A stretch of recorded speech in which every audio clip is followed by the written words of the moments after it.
ሰላም ቅሬታ ፈውሲ ልቢ ጽባሕ ፀሓይ ምውፃኣ ርግፀኛ ዝኸውን ሰብ ፍጹም የለን። ስለዚ ግዜ ከይረፈደ ንዝበደልናዮ ሰብ ይቅሬታ ንበል።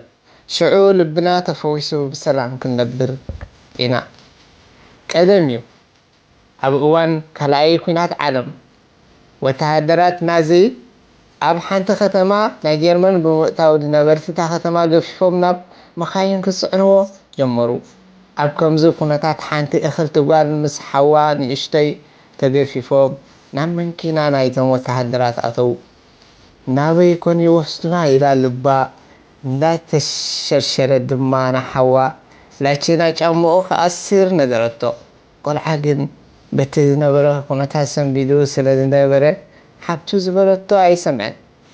ንዘረብኡ ልቡ ብዘይምሃቡ ዝተዳናደነት ሓብቱ ብትሪ ፅፊዒት ናብ ልቡ መሊሳ ዝተባህሎ ክገብር ኣዘዘቶ። ብፅፊዒት ሓብቱ ዝሰንበደ ቆልዓ ድማ እንዳበኸየ ዝተባህሎ ክገብር ጀመረ። ኣብ ከምዚ ኩነታት ከለዉ ወተሃደራት መፂኦም ፈላልዮም ናብ በበይኑ ቦታ ወሰድዎም። መስኪን ቆልዓ ፅፊዒት ሓብቱ ምፍልላይ ካብ ሓፍቱ ሓዋዊሱ ኣምሪሩ እንዳበኸየ ካብ ዓይና ሓብቱ ተሰወረ።